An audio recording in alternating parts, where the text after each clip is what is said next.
Assalamualaikum warahmatullahi wabarakatuh. Bertemu lagi sama Kak Kamil. Kali ini kita akan belajar biologi kelas 10. Bab pertama pada biologi kelas 10 itu membahas tentang ruang lingkup biologi, kerja ilmiah, dan keselamatan kerja. Oke? Bab ini nanti akan kita bagi atas beberapa bagian. Yang pertama, ada pengertian biologi dan tingkat organisasi kehidupan yang dibahas di biologi. Yang kedua, ada cabang-cabang biologi. Yang ketiga, ada metode ilmiah. Dan yang keempat, nanti ada keselamatan kerja di laboratorium. Nah, di video pertama ini kita akan ngebahas dulu tentang pengertian biologi dan tingkat organisasi kehidupan. Oke, semangat belajar.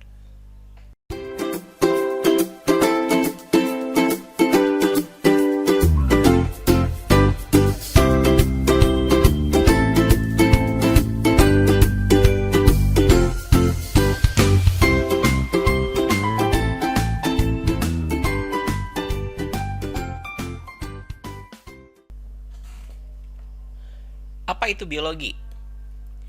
Biologi bisa kita artikan sebagai ilmu yang mempelajari tentang makhluk hidup. Makhluk hidup yang dibahas di biologi itu bisa makhluk hidup yang ada pada saat ini. Contohnya seperti hewan ini. Ada yang tahu? Ini apa? Ini adalah babon, sejenis monyet yang ada di Afrika.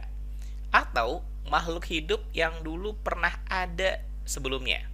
Misalkan Tyrannosaurus ini. Nah, biologi itu membahas banyak hal.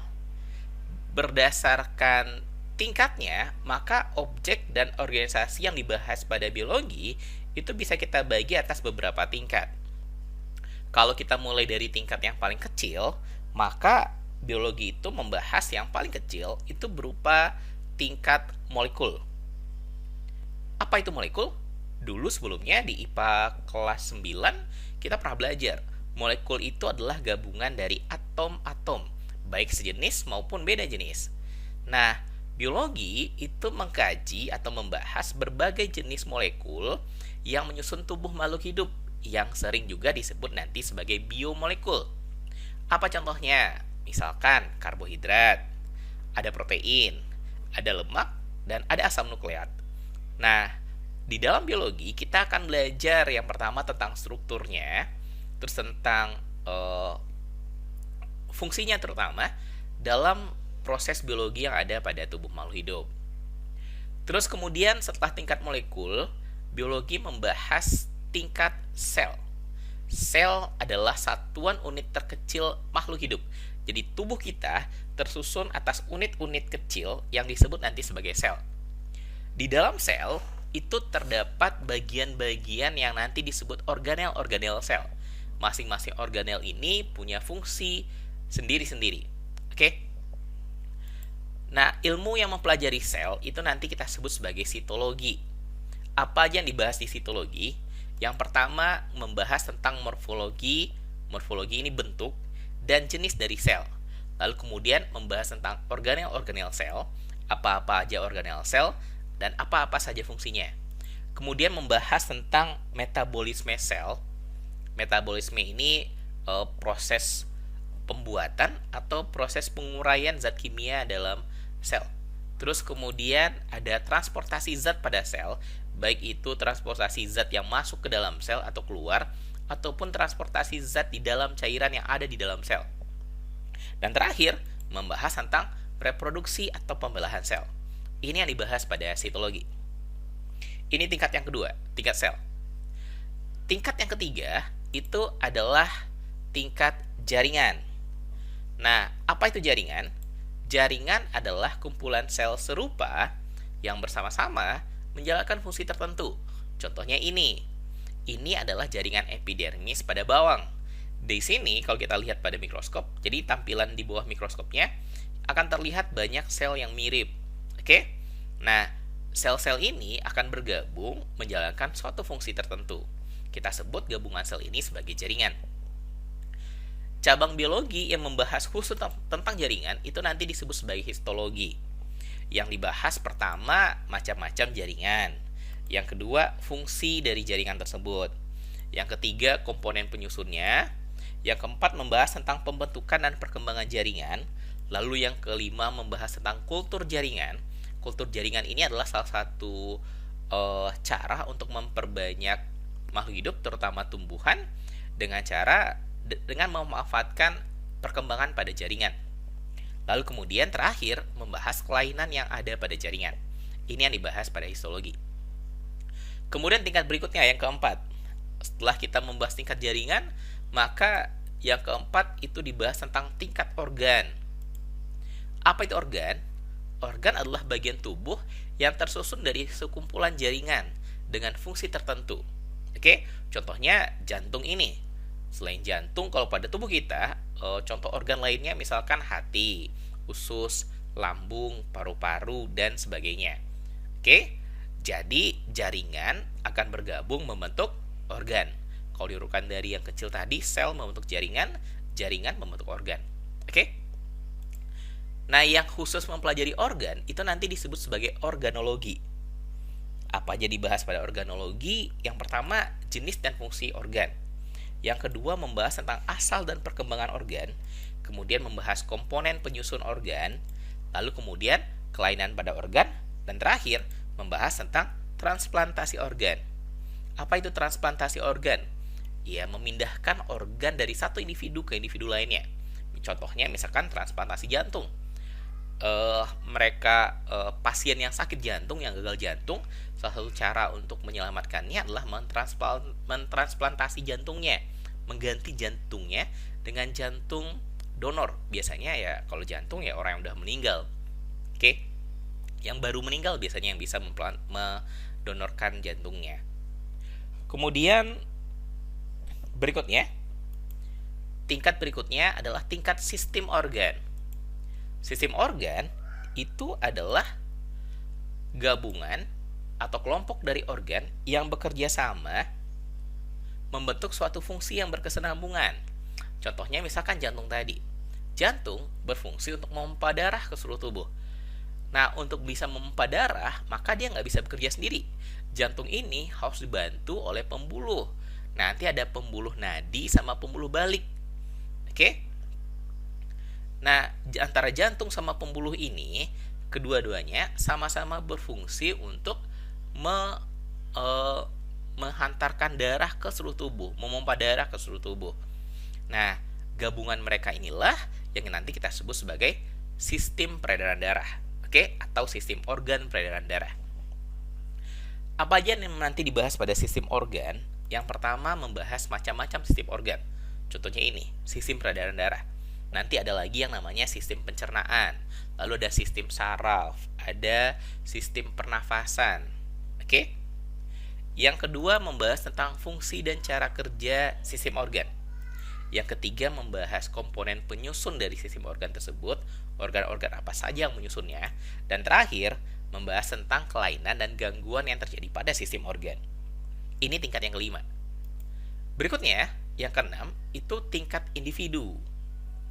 Individu ya terbentuk dari sistem organ yang banyak. Satu ekor kuda ini di dalamnya ada sistem transportasi darah, ada sistem pernafasan, ada sistem pencernaan makanan dan sebagainya. Nah, dalam tingkat individu itu yang pertama dibahas adalah jenis-jenis organisme. Yang kedua membahas tentang kedudukan individu ini dalam taksonomi atau dalam klasifikasi makhluk hidup.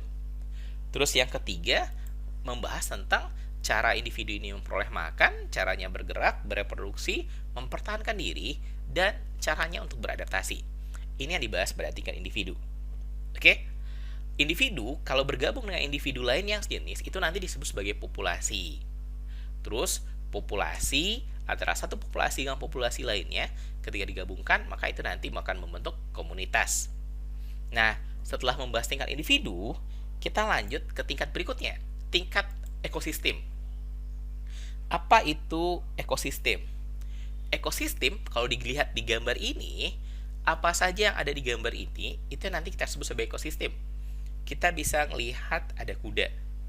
Terus kita melihat ada rumput. Di dalam rumput ini mungkin nanti ada serangganya, ada belalang, ada ulat, kupu-kupu dan segala macamnya. Kemudian yang pasti di sini ada udara. Oke, ada air dan ada udara, ada tanah. Nah, ekosistem itu adalah gabungan antara komponen biotik. Biotik itu berarti komponen makhluk hidupnya, dan abiotik. Abiotik berarti itu yang nggak hidupnya. Kalau biotik contohnya kuda, serangga yang ada di gambar ini. Sementara abiotik udara, air, tanah kita sebut abiotik. Kalau biotik ya tumbuhan sama hewan. Kalau abiotik selain itu, yang bukan makhluk hidup, yang saling berinteraksi. Antara makhluk hidup dengan yang abiotik itu ada interaksinya. Kuda-kuda yang ada di sini itu nanti kan menghirup udara dan minum air. Udara dan air yang mereka gunakan itu adalah komponen abiotik. Sementara kuda sendiri itu adalah komponen biotik. Ada interaksi antara keduanya. Nah, ekosistem membahas interaksi itu. Berikutnya, di atas tingkat ekosistem, nanti ada yang terakhir, tingkat biom atau bioma. Apa itu biom? Biom adalah wilayah yang sangat luas yang dipengaruhi oleh iklim tertentu. Contohnya, misalkan padang rumput yang sangat luas ini, yang diselingi sama pohon-pohon. Nah, padang rumput yang sangat luas ini nanti kita sebut sebagai bioma, dan nama khusus untuk yang padang rumput ini adalah sabana. Oke?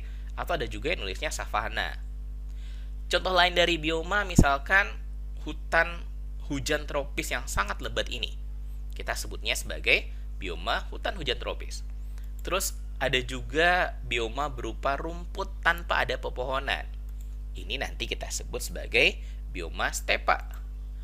Ada juga bioma hutan berdaun jarum yang biasanya berada di daerah-daerah yang suhunya dingin. Nah, ini nanti disebut sebagai bioma taiga. Terus ada lagi bioma yang berupa gurun pasir. Ya, ini kita sebut dengan bioma gurun. Kemudian ada juga bioma yang berupa es. Lapisan tanahnya tertutup es. Ketika ada tanaman, maka tanamannya ya hanya sedikit. Dan kadang-kadang hanya ditumbuhi oleh lumut. Nah, ini nanti kita sebut sebagai tundra. Oke? Ini tingkat bioma yang paling luas. Kalau kita simpulkan, kalau kita rangkum yang tadi kita bahas, kalau kita mulai dari yang paling kecil, maka yang paling kecil pada yang dibahas pada biologi adalah tingkat molekul. Terus kemudian ada tingkat sel. Terus gabungan sel itu nanti membentuk jaringan. Tingkat berikutnya adalah tingkat jaringan. Kemudian ada tingkat organ yang merupakan gabungan antara jaringan-jaringan. Terus ada tingkat sistem organ yang terdiri dari beberapa organ. Kalau ini contohnya tumbuhan ini sistem organnya berupa sistem transportasi pada tumbuhan. Oke, akar menyerap air, menyerap mineral, kemudian nyampe ke atas, lalu kemudian di daun terjadi fotosintesis menghasilkan gula dan oksigen. Oke. Kemudian ada tingkat individu, satu buah makhluk hidup kita sebut itu individu. Kemudian ada tingkat ekosistem, ketika individu bergabung komponen biotik, makhluk hidup bergabung dengan komponen abiotik dan saling berinteraksi. Dan yang terakhir ada tingkat bioma, itu berupa wilayah yang sangat luas. Oke? Nah, inilah objek dan tingkat organisasi yang dipelajari pada biologi. Oke, berikutnya kita akan membahas tentang cabang-cabang biologi. Kita cukupkan, kita sudahi. Alhamdulillah. Assalamualaikum warahmatullahi wabarakatuh.